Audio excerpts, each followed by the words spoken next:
বিসমিল্লাহির রহমানির রহিম। আলাইকুম অভিভাবকবৃন্দ, দত পাবলিক স্কুল অ্যান্ড কলেজের একাদশ শ্রেণীর আজকের লাইভ ক্লাসে তোমাদের স্বাগত। শুরুতেই পবিত্র মাহে রমজানের শুভেচ্ছা। আজকের এই মেঘলা দিনে তোমাদের সাথে আমি আজম স্যার আছি মার্কেটিং এর দ্বিতীয় পত্রের ক্লাস নিয়ে। আজকে হচ্ছে নতুন চ্যাপ্টার শুরু করার কথা আমাদের। আজকেই শুরু করব উৎপাদন ব্যবস্থাপনা ও বিপণন ষষ্ঠ অধ্যায়। ষষ্ঠ অধ্যায় হচ্ছে বিপণন প্রণালী নিয়ে আলোচনা করা হয়েছে। শুরুতে হচ্ছে বিপণন প্রণালী আলোচনা করার পূর্বে গত ক্লাসে আমাদের ইন্টারনেট এর বিঘ্ন ঘটার কারণে আমরা গত ক্লাসটা সম্পূর্ণভাবে শেষ করতে পারিনি। কয়েকটা টপিকস একটু বাকি রয়ে গেছে। শুরুতে আমরা এই টপিকস নিয়ে আলোচনা করব। শুরুতে হচ্ছে তোমাদের এই ক্লাসে রেসপন্স কেমন পাচ্ছি সেটা তোমরা হচ্ছে কমেন্টস অথবা আমার মেসেঞ্জারে তোমরা মেসেজ দিয়ে জানাবে। কোনো টপিকস বা কোনো প্রশ্ন থাকলে তোমরা মেসেঞ্জারে প্রশ্ন করবে, আমি উত্তর দেব। নিয়মিত পড়াশোনা করো, ঘরে থেকে পড়াশোনা করো, নিজে ভালো থাকো, নিজের পরিবার দেশকে ভালো রাখো। চলো আজকে কথা না বাড়িয়ে আজকের ক্লাস শুরু করি।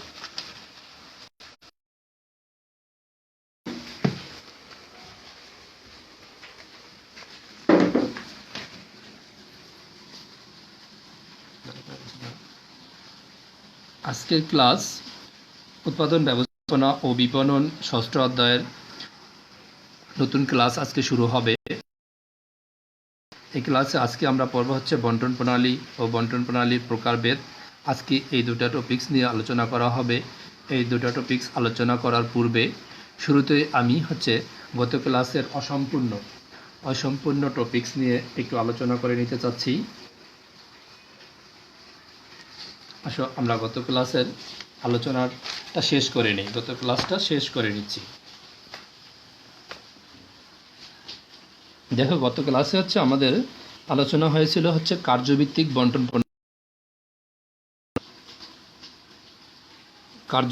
বন্টন প্রণালী নিয়ে।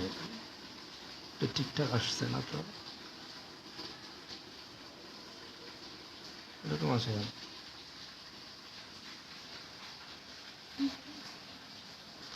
কার্যভিত্তিক বার্তা আমরা আলোচনা করতেছিলাম বার্তা নিয়ে।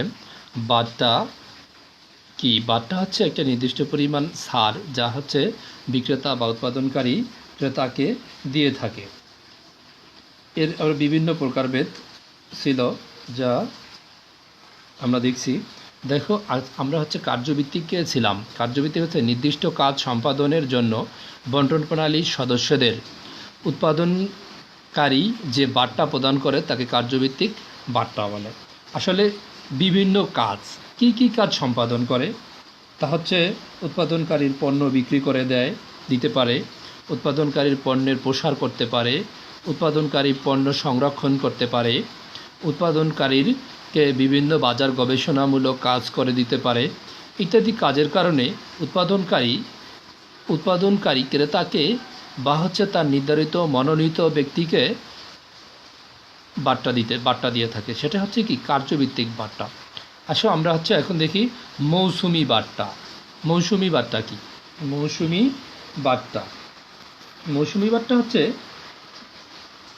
এটা হচ্ছে কোনো অমৌসুমে যদি উৎপাদনকারীর পণ্য বিক্রি করা হয় সেক্ষেত্রে ওই পণ্যের ক্ষেত্রে কিছুটা ছাড় দেওয়া হয়। এই ছাড়টা হচ্ছে কি? মৌসুমি বার্তা।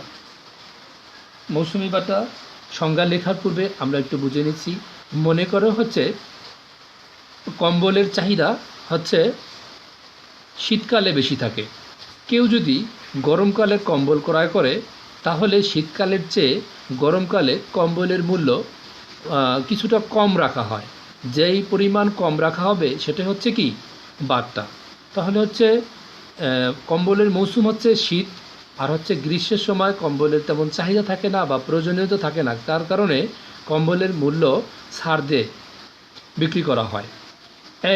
এর জন্য যে বাট্টা দেওয়া হয় সেটা হবে কি মৌসুমি বাট্টা। আসো মৌসুমি বাট্টা কি, মৌসুমি বাট্টা কি এর সংজ্ঞা লিখি, তোমরা খাতায় নোট করে রাখো।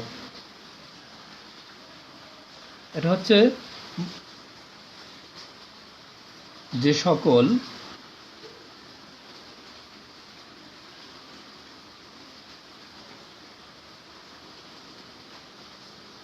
সকল ক্রেতা মৌসুমের বাইরে বা অমৌসুমে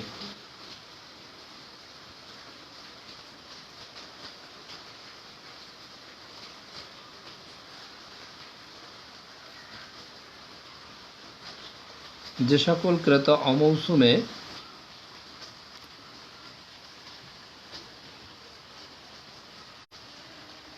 পণ্যদ্রব্য বা সেবা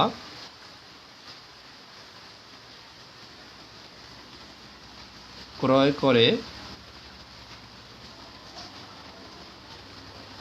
থাকে তার জন্য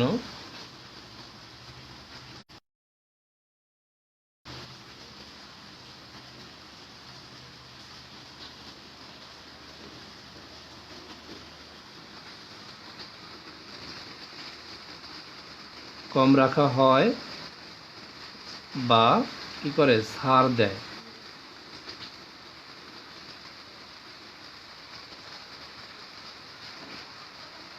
তাকে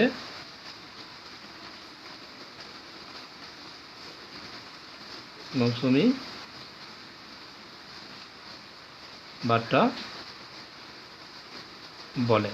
তাহলে মৌসুমি বাট্টা কি, যে সকল ক্রেতা অমৌসুমে হচ্ছে মৌসুমের বাইরে, যেটা এখন ক্রয় করার কথা না, এটা যদি অন্য সময় তারপরও ক্রয় করে, সেজন্য উৎপাদনকারী বা বিক্রেতা যে মূল্য কম রাখে বা ছাড় দেয় তাকেই হচ্ছে আমরা বলবো হচ্ছে কি মৌসুমি বাট্টা। মনে করে হচ্ছে ছাতার চাহিদা হচ্ছে বর্ষাকালে, কিন্তু শীতের মৌসুমে যদি কেউ ছাতা ক্রয় করে, বর্ষার মৌসুমে যে ছাতার মূল্য 500 টাকা, শীতের সময় ওই ছাতার মূল্য 400 টাকা ধার্য করা হলো, তাহলে এই 100 টাকাই হবে কি মৌসুমি বাট্টা। তোমরা তাহলে মৌসুমি বাট্টা বুঝতে পারছো। এখন আসো আমরা হচ্ছে সুবিধাদি কি তা সম্পর্কে আমরা এখন শিখব। সুবিধাদি হচ্ছে মূল্য তালিকা হতে বিক্রেতা বা উৎপাদনকারী যে পরিমাণ অর্থ কম রাখে তাই হচ্ছে কি সুবিধাদি, বা পণ্য ক্রয়ের জন্য উৎপাদনকারী যেই পরিমাণ মূল্য কম রাখে বা উপটোকন উপহার প্রদান করে থাকে তাই হচ্ছে কি সুবিধাদি। এর সংজ্ঞা কি লিখবা, তা হচ্ছে কি মূল্য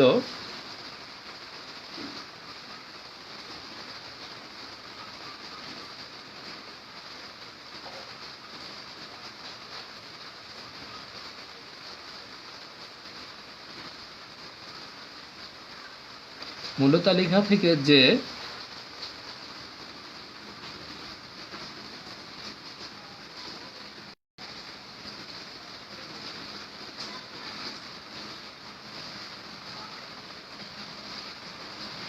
মূল্য তালিকা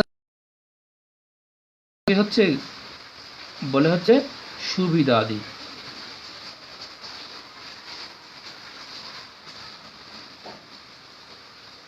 মূল্য তালিকা থেকে যে ছাড় দেওয়া হয় ওই ছাড়টাকে বলা হয় কি সুবিধাদি। এটা সাধারণত দীর্ঘমেয়াদী বা স্থায়ী পণ্যের ক্ষেত্রে এই সুবিধাদি দেওয়া হয়। যেমন মনে করো গাড়ি, ফ্রিজ ইত্যাদি ক্রয়ের ক্ষেত্রে মূল্য তালিকা থেকে ক্রাশ কাট বা হচ্ছে নির্দিষ্ট পরিমাণ পার্সেন্টেজের মাধ্যমে মূল্য ছাড় দেওয়া হয়, ওই মূল্যই হচ্ছে কি সুবিধাদি। দেখো আমরা হচ্ছে এর আরেকটা টপিক ছিল, তা হচ্ছে কি রিবেট। রিবেট কি? বার্তা আর রিবেট হচ্ছে ভিন্ন জিনিস। রিবেট হচ্ছে নির্দিষ্ট মেয়াদের মধ্যে উৎপাদনকারীর উৎপাদিত পণ্য ক্রয় করলে ওই পণ্যের উপর নির্দিষ্ট পরিমাণ যে ছাড় দেওয়া হয় সেই ছাড়টা হচ্ছে কি রিবেট। যেমন মনে করো রমজান মাস উপলক্ষে ওয়ালটন ফ্রিজ 10% ডিসকাউন্টে পণ্য ঘোষণা দিল। সেই ক্ষেত্রে শুধু রমজান মাসের জন্যই হবে হচ্ছে 10% ডিসকাউন্ট। এই ডিসকাউন্টটাই হবে কি রিবেট। এটা হচ্ছে নির্দিষ্ট মেয়াদ বা নির্দিষ্ট সময়ের মধ্যে পণ্য ক্রয় করলে ক্রেতা যেই ছাড় পায় সেই ছাড়টাই হচ্ছে কি রিবেট।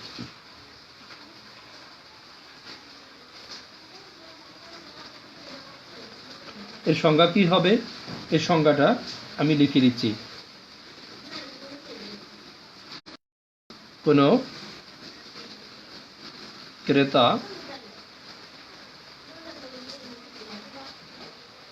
নির্দিষ্ট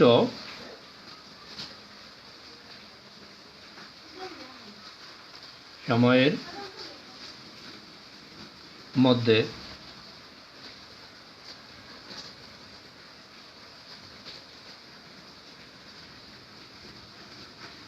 উৎপাদনকারী বা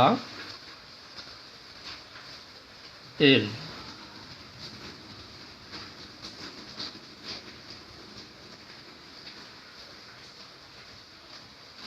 প্রতিনিধির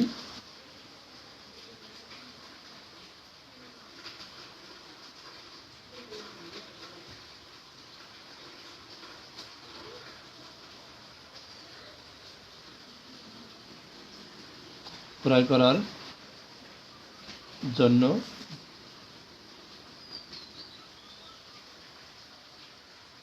যে ছাড় দেয়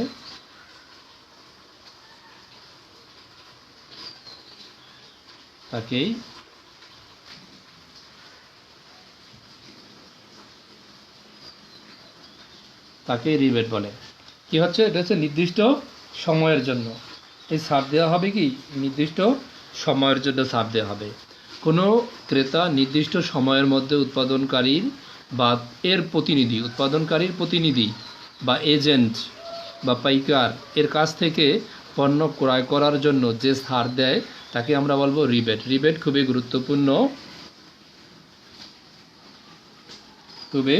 গুরুত্বপূর্ণ ব্যাপার রিবেট।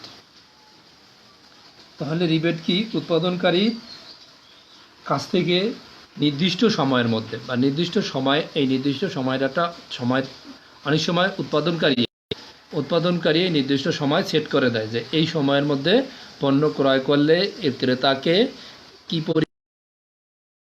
বা এই পরিমাণ ছাড় রাখা হবে, সেটাই হচ্ছে কি রিবেট।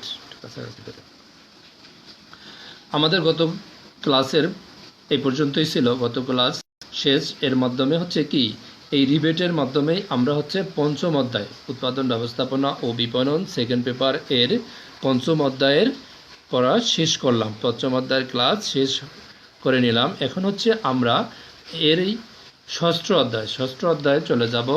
ষষ্ঠ অধ্যায় হচ্ছে কি? ষষ্ঠ অধ্যায় হচ্ছে উৎপাদন ব্যবস্থাপনা ও বিপণন দ্বিতীয় পত্রের ষষ্ঠ অধ্যায় হচ্ছে বন্টন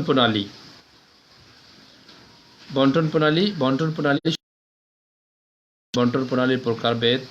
তারপরে হচ্ছে এই বন্টন প্রণালীর সদস্য যারা, তাদেরকে কি বলা হয়? তারা হচ্ছে কি মধ্যস্থ ব্যবসায়ী। মধ্যস্থ ব্যবসায়ী কি? মধ্যস্থ ব্যবসায়ী কারা? মধ্যস্থ ব্যবসায়ীর প্রকারভেদ এই সম্পর্কে এই ষষ্ঠ অধ্যায়ে আলোচনা করা হয়েছে। এই অধ্যায়টা খুবই গুরুত্বপূর্ণ। বন্টন প্রণালী শুরুতে আসা হচ্ছে আমরা পর্ব হচ্ছে বন্টন প্রণালী। বন্টন প্রণালী কি? এখানে হচ্ছে বন্টন প্রণালী সম্পর্কে আলোচনা করব। বন্টন প্রণালী হচ্ছে উৎপাদনকারীর উৎপাদিত পণ্য চূড়ান্ত ভোক্তার নিকট পৌঁছে দেওয়ার জন্য যে পদ্ধতি অবলম্বন করা হয় ওই পদ্ধতিটা বন্টন প্রণালী। বন্টন প্রণালী হচ্ছে উৎপাদনকারীর পণ্য উৎপাদন করলেই কি হবে না, উৎপাদনকারীর কাজ শেষ হয়ে যায় না। উৎপাদনকারীর মূল উদ্দেশ্য হচ্ছে পণ্য উৎপাদন করার পর যাদের উদ্দেশ্যে এই পণ্য উৎপাদন করা হয়েছে তাদের কাছে পণ্য পৌঁছে দেওয়ার মধ্যেই উৎপাদনকারীর সার্থকতা নিহিত বা উৎপাদনকারীর মুনাফা নিহিত। উৎপাদনকারী মূলত পণ্য উৎপাদন করে চূড়ান্ত ভোক্তাদের কাছে বিক্রি করার জন্য। কিন্তু উৎপাদনকারী সরাসরি উৎপাদিত পণ্য অনেক সময় পারে না, কারণ হচ্ছে চূড়ান্ত ভোক্তারা অবস্থান করে দেশ বা বিদেশের কোনো অঞ্চলে বা প্রত্যন্ত অঞ্চলে, যেখানে উৎপাদনকারী পৌঁছানো সম্ভব না। এই জন্য কী করে উৎপাদনকারী বিভিন্ন চ্যানেল মেনটেন করে এই পণ্য, তাদের উৎপাদিত পণ্য চূড়ান্ত ভোক্তার হাতে পৌঁছে দেয়। এই চূড়ান্ত ভোক্তার হাতে পৌঁছে দেওয়ার জন্য বিভিন্ন ব্যবসায়ী, মধ্যস্থ ব্যবসায়ী কাজ করে থাকে।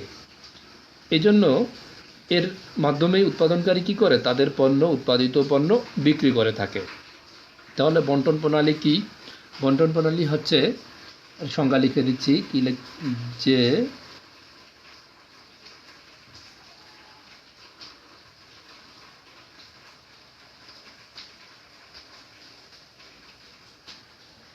যে পদ্ধতির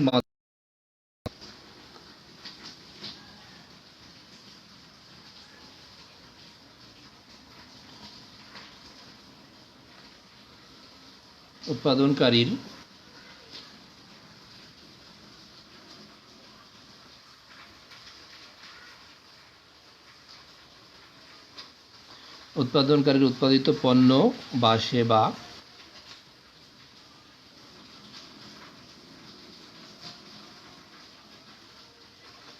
চূড়ান্ত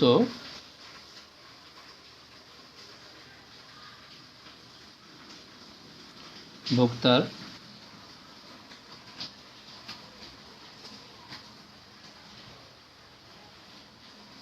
পৌঁছে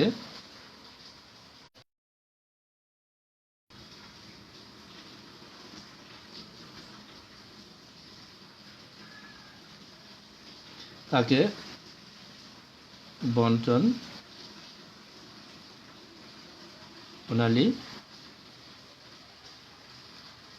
বলে।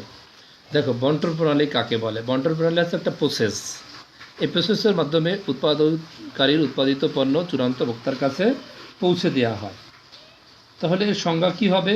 সংজ্ঞা হচ্ছে, যে পদ্ধতির মাধ্যমে উৎপাদনকারীর উৎপাদিত পণ্য চূড়ান্ত ভোক্তার কাছে পৌঁছে দেওয়া হয়, ওই পদ্ধতি বা ওই পদ্ধতিকে বলে কি? ওই পদ্ধতিকেই বন্টন প্রণালী বলা হয়ে থাকে। বন্টন প্রণালীর মাধ্যমে কি হবে? বন্টন প্রণালীর মাধ্যমে উৎপাদকের উৎপাদিত পণ্য চূড়ান্ত ভোক্তার কাছে পৌঁছে দেওয়া হয়। বন্টন প্রণালী হচ্ছে উৎপাদনকারী ও ভোক্তার মধ্যে আসলে উৎপাদনকারী ও ভোক্তার মধ্যে যোগসূত্র স্থাপন করে থাকে। কি হচ্ছে? বন্টন প্রণালী। দেখো, বন্টন প্রণালী একটা নমুনা দেখতে পারি আসলে বন্টন প্রণালীটা কেমন। মনে করো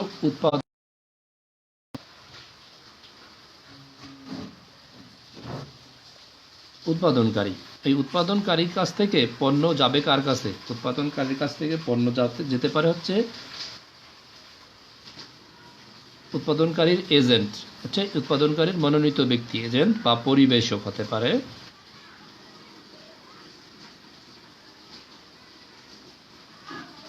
এজেন্ট বা পরিবেশক, এই পরিবেশকের কাছ থেকে পণ্য যাবে হচ্ছে কার কাছে? পাইকারের কাছে। পাইকার উৎপাদনকারী পণ্য উৎপাদন করে তার এজেন্টের কাছে বা হচ্ছে পরিবেশকের কাছে পণ্য পাঠাবে, পরিবেশকের কাছ থেকে পণ্য ক্রয় করবে পাইকার, আবার হচ্ছে পাইকারের কাছ থেকে পণ্য ক্রয় করবে খুচরা ব্যবসায়ী।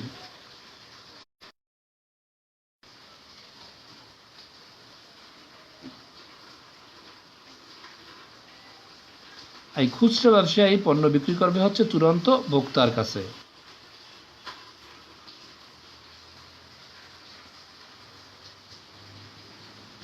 চূড়ান্ত ভোক্তা তাহলে কেমন হবে? দেখো, উৎপাদনকারী শুরুতে থাকবে হচ্ছে পণ্য উৎপাদন করবে উৎপাদনকারীর কাছ থেকে পণ্য যাবে হচ্ছে এজেন্ট বা হচ্ছে পরিবেশকের কাছ থেকে, পরিবেশকের কাছ থেকে পণ্য যাবে পাইকারের কাছে, পাইকারের কাছ থেকে খুচরা ব্যবসায়ীর কাছ থেকে পণ্য ক্রয় করবে হচ্ছে চূড়ান্ত ভোক্তা। উৎপাদনকারী মূল উদ্দেশ্য কি? উৎপাদনকারীর মূল উদ্দেশ্য হচ্ছে পণ্য চূড়ান্ত ভোক্তার কাছে পৌঁছে দেয়া। এই চূড়ান্ত ভোক্তার কাছে পৌঁছে দেওয়ার জন্য যে প্রসেস বা যে পদ্ধতি অবলম্বন করা হয়, ওই পদ্ধতিটাকেই বলা হয় হচ্ছে কি? বন্টন প্রণালী। যেমন মনে করো বাংলাদেশের ইউনিলিভার কোম্পানির কথা আমরা চিন্তা করতে পারি। ইউনিলিভার্স কোম্পানি তাদের উৎপাদিত বিভিন্ন প্রসাধনী সামগ্রী কি করে, তাদের এজেন্টের কাছে বিভিন্ন জেলা শহরে তাদের এজেন্টরা অবস্থান করে। ওই জেলা শহরের এজেন্টের কাছ থেকে পণ্য ক্রয় করে নিয়ে আসে পাইকার। পাইকার হচ্ছে বিভিন্ন বন্দর বা হচ্ছে পাইকারি বাজারে তাদের অবস্থান থাকে, সেখান থেকে পণ্য ক্রয় করে নিয়ে আসে খুচরা ব্যবসায়ীরা। খুচরা ব্যবসায়ীরা থাকে কোথায়, অবস্থান করে প্রত্যন্ত অঞ্চলে লোকাল মার্কেট বা হচ্ছে স্থানীয় বাজারে। সেখান থেকে এই খুচরা ব্যবসায়ীর কাছ থেকেই পণ্য হচ্ছে চূড়ান্ত ভোক্তারা ক্রয় করে নিয়ে কি করে, ভোগ করে থাকে। এটা হচ্ছে উৎপাদনকারীর একটা প্রসেস। এই প্রসেসের মাধ্যমে হচ্ছে উৎপাদনকারীর উৎপাদিত পণ্য চূড়ান্ত ভোক্তার কাছে পৌঁছে দেওয়া হয়। এই জন্য এখানে একটা গুরুত্বপূর্ণ প্রশ্ন আসে যে উৎপাদনকারী ও ভোক্তার মধ্যে যোগসূত্র স্থাপন করে কে, কোন প্রসেস? উৎপাদনকারী বন্টন প্রণালী,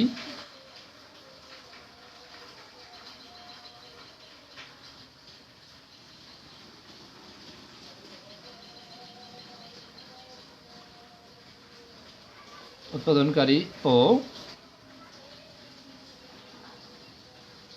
ভোক্তার মধ্যে কি করে? এর উত্তর হবে কি? এর উত্তর হবে যোগসূত্র স্থাপন করে।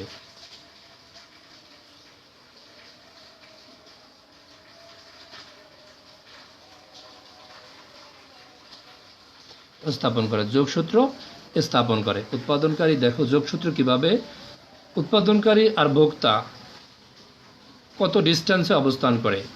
মনে করো হচ্ছে কোনো কোম্পানি ঢাকা থেকে উৎপাদন করে, কিন্তু হচ্ছে যশোরের বিভিন্ন লোকাল বাজারে পণ্য পৌঁছে দেয়, বা আমরা যে পণ্য ভোগ করে থাকি, আমরা কি ওই পণ্য উৎপাদনকারীর কাছ থেকে ক্রয় করে নিয়ে আসছি? না, আমরা হচ্ছে এই বিভিন্ন প্রসেসের মাধ্যমে পণ্য ক্রয় করে আমরা ভোগ করে থাকি। সেই ক্ষেত্রে হচ্ছে কি করে, উৎপাদনকারীর সাথে আর আমরাও যারা ভোক্তা আছি, ভোক্তার সাথে যোগসূত্র স্থাপন করে কি, এই বন্টন প্রণালী। বন্টন প্রণালী কি করে থাকে, উৎপাদনকারী ও ভোক্তার মধ্যে যোগসূত্র স্থাপন করে। বন্টন প্রণালীর মাধ্যমে পণ্যের মালিকানা হস্তান্তরেও সহায়তা করে। বন্টন প্রণালীর মাধ্যমে কি হয়, পণ্যের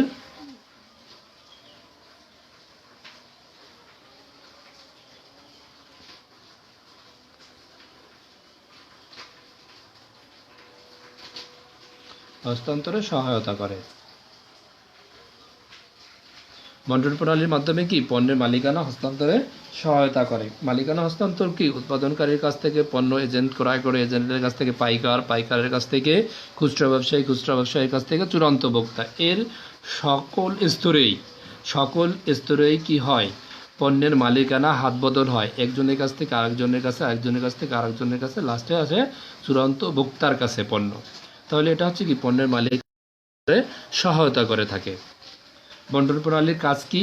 বন্টন প্রণালীর কাজ হচ্ছে উৎপাদনকারীর উৎপাদিত পণ্য চূড়ান্ত ভোক্তার কাছে পৌঁছে দেয়া। তাহলে হচ্ছে বন্টন প্রণালী কোন ধরনের উপযোগ সৃষ্টি করে, সেটাও প্রশ্ন আসতে পারে। সেটা হচ্ছে কি, সত্যগত উপযোগ সৃষ্টি করে। আবার হচ্ছে বন্টন প্রণালী উৎপাদনের মূল উদ্দেশ্য হচ্ছে কি, মুনাফা অর্জন করা। এই মুনাফা অর্জন করার ক্ষেত্রে বন্টন প্রণালী কি করে, সহায়তা করে থাকে। বন্টন প্রণালী কি করে, উৎপাদনকারীর মূল উদ্দেশ্য হচ্ছে মুনাফা অর্জন করা, এই মুনাফা অর্জনেও সহায়তা করে থাকে।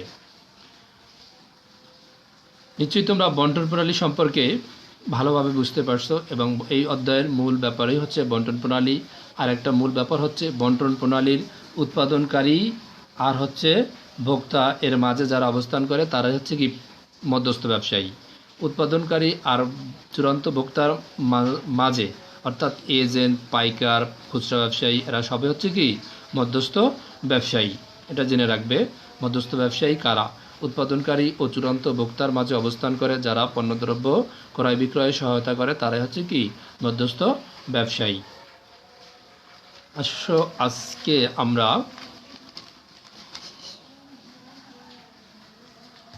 আজকে আমরা আরেকটু দেখে নিই হচ্ছে বন্টন প্রণালীর প্রকারভেদ।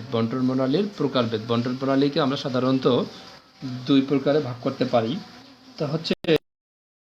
তা হচ্ছে ভোগ্য পণ্যের বন্টন প্রণালী, শিল্প পণ্যের বন্টন প্রণালী, আর হচ্ছে সেবা বন্টন প্রণালী।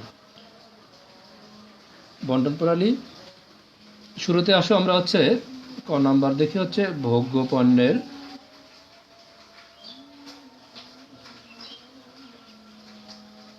পণ্যের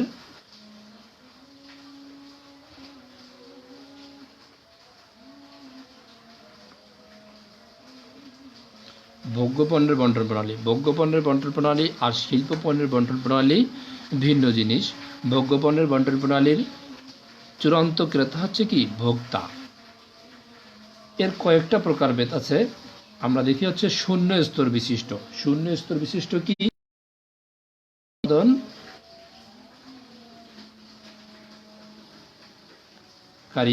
উৎপাদনকারীর কাছ থেকে সরাসরি ভোক্তা পণ্য ক্রয় করবে।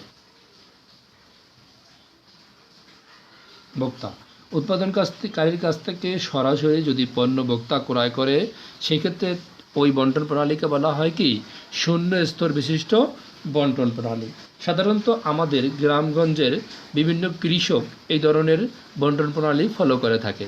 তাদের নিজস্ব উৎপাদিত পণ্য তারা লোকাল বাজারে গিয়ে সরাসরি চূড়ান্ত ভোক্তা এর কাছে বিক্রি করে থাকে। আবার এক্ষেত্রে হচ্ছে আমাদের দেশে বিখ্যাত বাটা কোম্পানিও কী করে তাদের নিজস্ব বিক্রয় কেন্দ্রের মাধ্যমে তাদের উৎপাদিত পণ্য তারা বিক্রি করে থাকে। আবার মনে করতে পারে তাদের নিজস্ব ঔষধ সামগ্রী তারা কি করে নিজস্ব বিক্রয় কেন্দ্রের মাধ্যমে চূড়ান্ত ভোক্তার নিকট বিক্রি করে থাকে। তাহলে তারা কি শূন্য স্তর বিশিষ্ট বন্টন প্রণালী ফলো করে তাদের পণ্য বিক্রি করে থাকে। আবার হচ্ছে এক স্তর বিশিষ্ট বন্টন প্রণালী, তা হচ্ছে কি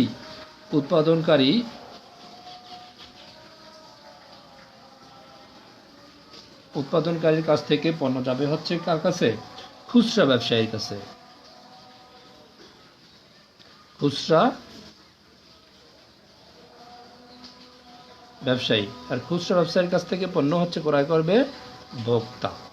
এটা হচ্ছে কি এক স্তর বিশিষ্ট প্রণালীটাকে বলা হয় কি এক স্তর বিশিষ্ট, মানে কি এর বন্টন প্রণালীর মাঝখানে অবস্থান করে থাকবে একজন, যে বন্টন প্রণালীর মাঝখানে অবস্থান করে একজন মধ্যস্থ ব্যবসায়ী, সেটা হচ্ছে এক স্তর বিশিষ্ট বন্টন প্রণালী। এখানে হচ্ছে উৎপাদনকারীর এক স্তর বিশিষ্ট বন্টন প্রণালীতে কি হয়, উৎপাদনকারীর উৎপাদিত পণ্য খুচরা ব্যবসায়ী ক্রয় করে, আর খুচরা ব্যবসায়ীর কাছ থেকে পণ্য ক্রয় করবে হচ্ছে চূড়ান্ত ভোক্তা। এক্ষেত্রে হচ্ছে আমাদের দেশে বিভিন্ন বেকারির পণ্য সামগ্রী, যেমন মনে করো বেকারি উৎপাদিত বিস্কিট, পাউরুটি ইত্যাদি হচ্ছে উৎপাদনকারী বিক্রি করে খুচরা ব্যবসায়ীর কাছ থেকে, খুচরা ব্যবসায়ী ক্রয় করে থাকে হচ্ছে চূড়ান্ত ভোক্তার কাছে বিক্রি করে থাকে খুচরা ব্যবসায়ী। এটা হচ্ছে কি এর উদাহরণ হতে পারে বেকারির পাউরুটি, বিস্কিট ইত্যাদি এই বন্টন প্রণালী ফলো করে বিক্রি করা হয়ে থাকে। তারপর আসা হচ্ছে 3 নাম্বার দেখি হচ্ছে 2 স্তর বিশিষ্ট। 2 স্তরে হচ্ছে কি থাকবে,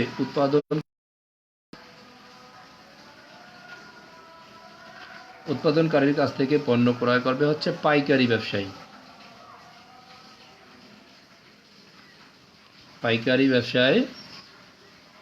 এর কাছ থেকে ক্রয় করবে খুচরা ব্যবসায় এর কাছ থেকে ক্রয় করবে হচ্ছে ভোক্তা। এটা হচ্ছে কি 2 স্তর বিশিষ্ট, কারণ এখানে হচ্ছে 1 + 1, এই দুইজন হচ্ছে কি মধ্যস্থ ব্যবসায়ী অবস্থান করে। এই দুইজন মধ্যস্থ ব্যবসায়ী অবস্থান করার কারণে এটা হচ্ছে কি 2 স্তর বিশিষ্ট বন্টন প্রণালী। এই 2 স্তর বিশিষ্ট বন্টন প্রণালীতে সাধারণত আমরা নিত্য প্রয়োজনীয় জিনিস যেমন চাল, ডাল ইত্যাদি যা ক্রয় করি, চাল, ডাল, তেল, এগুলো হচ্ছে এই ধরনের বন্টন প্রণালীতে বিক্রি করা হয়ে থাকে। অনেক সময় হচ্ছে বিভিন্ন চালের উৎপাদনকারী বা চাল ফ্যাক্টরির মালিক কি করে, তারা পাইকারের কাছে পণ্য বিক্রি করে থাকে, পাইকারের কাছ থেকে খুচরা ব্যবসায়ীর কাছ থেকে ক্রয় করে থাকে হচ্ছে কারা, ভোক্তারা। খুচরা ব্যবসায়ী কাদের কাছে পণ্য বিক্রি করে থাকে। এর আর একটা প্রসেস আছে, তা হচ্ছে উৎপাদনকারী এটা হচ্ছে 3 স্তর বিশিষ্ট। উৎপাদনকারীর কাছ থেকে পণ্য ক্রয় করবে হচ্ছে এজেন্ট। এজেন্ট বা পরিবেশক, এর কাছ থেকে পণ্য ক্রয় করবে পাইকার, এর কাছ থেকে পণ্য ক্রয় করবে হচ্ছে খুচরা ব্যবসায়ী, আর এর কাছ থেকে পণ্য ক্রয় করবে হচ্ছে কে? ভোক্তা। ভোক্তা এখানে হচ্ছে 3 স্তর বিশিষ্ট, মানে হচ্ছে কি একজন, এই একজন, এই একজন, তিনজন মধ্যস্থ ব্যবসায়ী এখানে অবস্থান করে বিদায় এইকে বলা হচ্ছে কি 3 স্তর বিশিষ্ট বন্টন প্রণালী। এই 3 স্তর বিশিষ্ট বন্টন প্রণালীতে হচ্ছে সাধারণত হচ্ছে বড় কোম্পানিগুলো এই ধরনের ব্যবসায় বা এই ধরনের বন্টন প্রণালী ফলো করে থাকে। যেমন মনে করো বাংলাদেশ স্কয়ার কোম্পানির কথা চিন্তা করতে পারি। তাদের স্কয়ারের বিভিন্ন পণ্য সামগ্রী কী করে, তারা তাদের নির্ধারিত এজেন্টের কাছে বিক্রি করে, এজেন্টরা কী করে পাইকারের কাছ থেকে ক্রয় করে খুচরা ব্যবসায়ীর কাছ থেকে ক্রয় করে থাকে কি চূড়ান্ত ভোক্তা।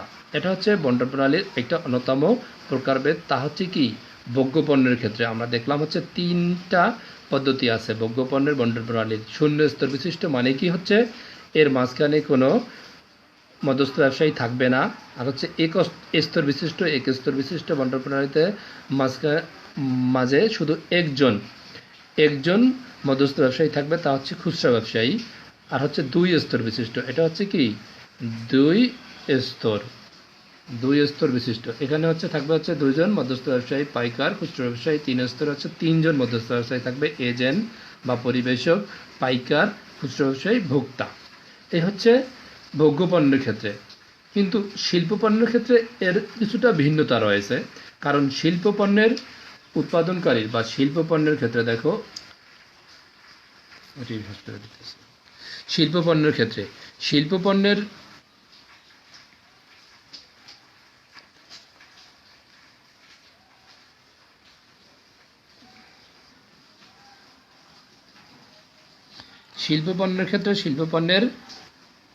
ক্রেতা কারা? শিল্প পণ্যের ক্রেতা হচ্ছে কি শিল্পের ব্যবহারকারী।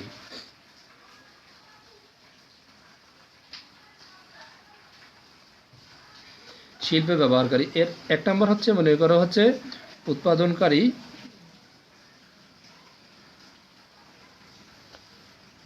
উৎপাদনকারীর কাছ থেকে পণ্য ক্রয় করবে কে? শিল্প ব্যবহারকারী। মনে করো হচ্ছে বাংলাদেশে উৎপাদিত আলু, যারা চিপস উৎপাদন করে, কৃষকের কাছ থেকে সরাসরি যদি কাঁচামাল হিসেবে আলু ক্রয় করে থাকে শিল্পের উদ্যোক্তাগণ, তাহলে সেটা হবে 0 স্তর বা বন্টন প্রণালী। আবার যদি মনে করো এখানে হচ্ছে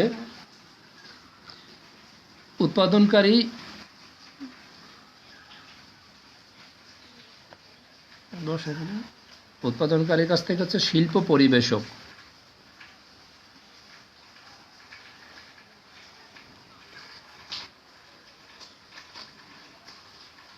শিল্প পরিবেশকের কাছ থেকে ক্রয় করবে শিল্পের ব্যবহারকারী। এটা হচ্ছে কি 1 স্তর বিশিষ্ট। তারপরে আসা হচ্ছে 2 স্তর বিশিষ্ট, হচ্ছে উৎপাদনকারীর কাছ থেকে পণ্য ক্রয় করবে শিল্পের প্রতিনিধি বা বিক্রয় শাখা, শিল্পের প্রতিনিধি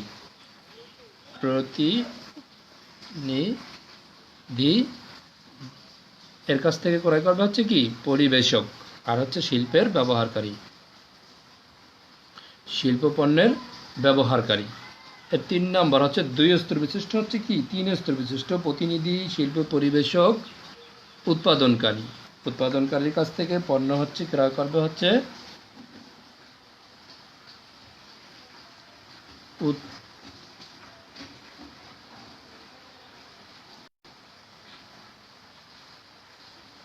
উৎপাদন প্রতিনিধির কাছ থেকে পণ্য ক্রয় করবে হচ্ছে শিল্প পরিবেশক।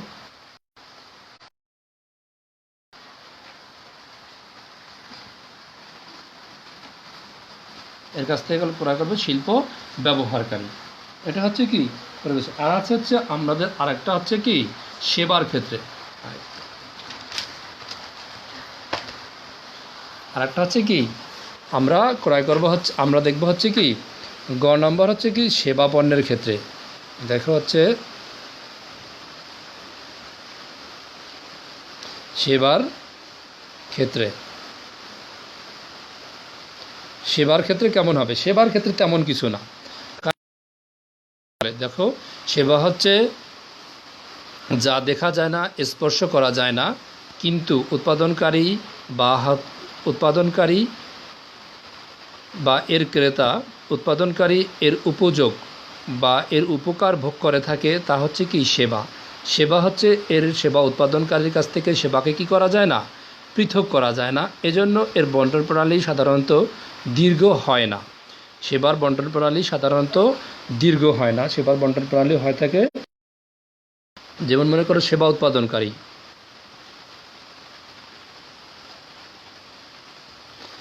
উৎপাদনকারীর কাছ থেকে যদি সরাসরি সেবা ব্যবহারকারী বা শিল্পীয় ব্যবহারকারী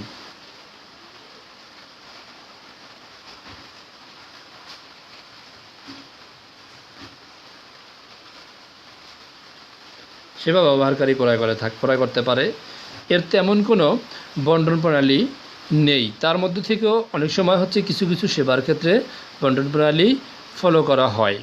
সেবা হচ্ছে অদৃশ্যমান, যা দেখা যায় না, স্পর্শ করা যায় না, কিন্তু এর উপকার ভোগ করা যায়, তাই হচ্ছে কি সেবা। এর হচ্ছে সেবা। আবার হতে পারে হচ্ছে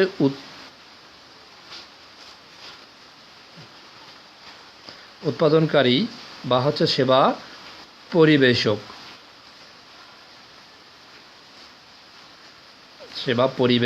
এর কাছ থেকে হচ্ছে সেবা ক্রয় করতে পারবে হচ্ছে সেবা ব্যবহারকারী। এভাবে হচ্ছে সেবার বন্টন প্রণালী খুব দীর্ঘ হয় না, কারণ সেবা উৎপাদনকারীর কাছ থেকে সেবাকে কি করা যায় না, পৃথক করা যায় না। আজকে আমরা যা যা শিখলাম তা হচ্ছে মৌসুমি বার্তা, তারপরে রিবেট, আর নতুন চ্যাপ্টার শুরু করলাম, তা হচ্ছে কি নতুন চ্যাপ্টার শুরু করলাম হচ্ছে উৎপাদন ব্যবস্থাপনা ও বিপণন দ্বিতীয় পত্রের 6ষ্ঠ অধ্যায়ের বন্টন প্রণালী আর বন্টন প্রণালীর প্রকারভেদ। আমরা বন্টন প্রণালী কী সে সম্পর্কে জেনেছি এবং বন্টন প্রণালীর প্রকারভেদ সম্পর্কেও জেনেছি। তোমাদের বাড়ির কাজ হচ্ছে বন্টন প্রণালী কাকে বলে, বন্টন প্রণালীর প্রকারভেদগুলো, আর বন্টন প্রণালীর মধ্যেখানে কারা অবস্থান করে, বন্টন প্রণালী উৎপাদনকারী ও ভোক্তার মধ্যে যোগসূত্র স্থাপন করতে কি সক্ষম, এই প্রশ্নের উত্তরগুলো তোমরা করে রাখবে। সবার সুস্বাস্থ্য ও দীর্ঘায়ু কামনা করে আজকের ক্লাস এখানেই শেষ করছি। খোদা হাফেজ। সবাই ভালো থাকবে, সুস্থ থাকবে। এই মহামারী থেকে সবাইকে আল্লাহ ক্ষমা করে দেখ এবং এই থেকে আমরা সবাই পরিত্রাণ পাই। আর সবার জন্য দোয়া করবা, যেন হচ্ছে এই বিপদে যে আল্লাহ তাআলা কাউকে না ফেলান বা এই বিপদে কেউ যেন না পড়ে। এই জন্য তোমরা যেমন সতর্ক থাকবে, তেমন হচ্ছে মহান রব্বুল আলামিনের কাছে এর জন্য পানাচে